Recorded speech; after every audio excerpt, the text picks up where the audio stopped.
de France et les Pays-Bas. 6000 personnes au stade Océane du Havre pour ce choc tant attendu entre deux monuments. 23 ans. Et avant de se plonger dans ce France-Pays-Bas...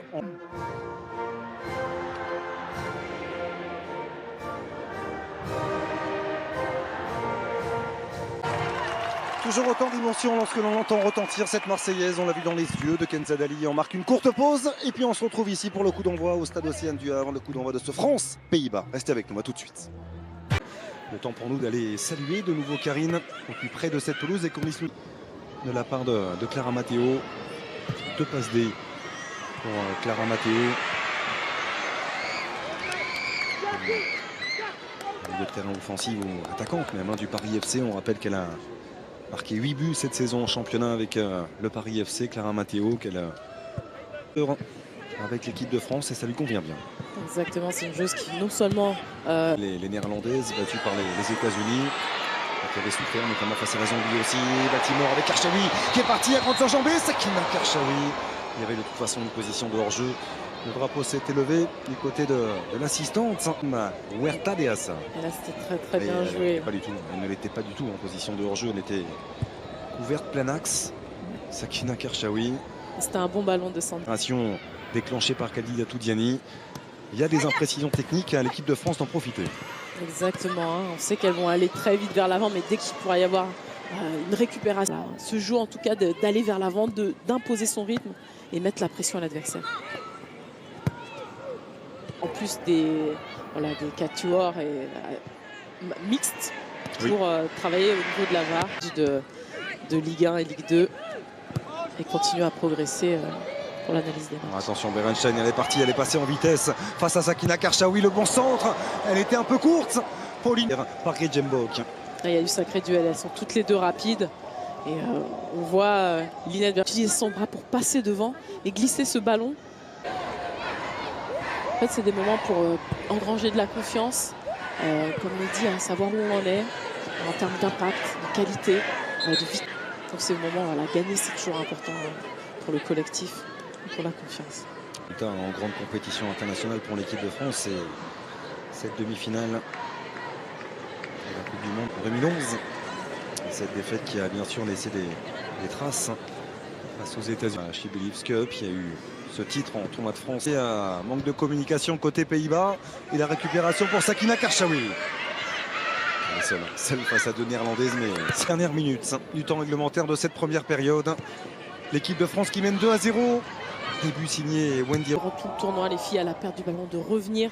Donc ça, c'est aussi continuer à progresser. Et elles en auront besoin durant la... Timor. Superbe tacle glissé de Charlotte Bilbao pour permettre aux Bleus de conserver ce ballon. Mbok, Karchaoui. On parlait de l'Olympique Lyonnais. Ils sont 5 représentantes de l'OL dans ce groupe pour ce tournoi de France. Gruinen. L'appui sur Sneus. Gruinen avec Linette Berenstein dans le couloir droit. Soufflé également Clara ce soir. On aimerait voir aussi Delphine Cascarino parce qu'elle n'avait pas du tout joué lors du premier match. Qui va tenter sa chance? Non, elle a préféré s'emmener ce ballon, pas de faute. Pas de faute. Elle était bien placée, Madame Huerta de Asa, qui estime qu'elle est tombée un petit peu trop facilement. Et là, en revanche, il y aura une faute et même un carton pour Selma Bachar. C'est vrai qu'elle la pousse. Au départ. Ça aurait pu être faute. Au départ, effectivement, elle est poussée à l'entrée de la surface. On l'avait dit, il fallait gagner. Elles l'ont fait d'une belle manière, avec une équipe bien solide. C'était lors du tournoi de France. Il a joie, mais mesuré. Tout dans la retenue du côté de Marie-Antoinette Katoto et Khadija Toudiani. On voit la complicité entre les deux, ça s'est vu. Une nouvelle fois, Laura, sur cette de partage. Dans cette relation d'amitié très claire. On fait de belles choses, mais ça, voilà. Plus important, ça sera l'Euro. On connaît l'équipe de France, on a gagné énormément de matchs amicaux, mais lors des phases finales, c'est là où on va vraiment savoir où on en est et où si l'équipe de France peut aller gagner ce titre. On a entendu Khadija Toudiani et Marie-Antoinette Katoto. Sérieux, beaucoup de rigueur, il y a un groupe qui vit bien, ça n'a pas toujours cette notion collective quand on regarde ces images proposées par François Nano et toutes ses équipes. Mais voilà, il s'agit dans ce tournoi de France 2022 pour l'équipe de France. Pour vous, l'ossature est là, l'ossature du groupe qui sera celui choisi par Corinne Diacre dans moins de 5 mois maintenant. L'ossature est là. Si on regarde l'ensemble des compositions d'équipe pour les qualifs à la Coupe du Monde, on voit que c'est... Voilà, on retrouve un pause qui s'impose, qui, on sent, prend une place de titulaire. Et ça, c'est beau aussi de voir Solène Durand qui offre la médaille. Sa propre coéquipière. La médaille, effectivement, à ses coéquipières. Elle qui avait débuté, qui font plaisir. On sait qu'il y aura 2 matchs encore en éliminatoire de la Coupe du Monde 2023. 2 matchs qui seront bien sûr à vivre sur W9 le 8 avril. Et le voici, ce titre brandi par Wendy Renard.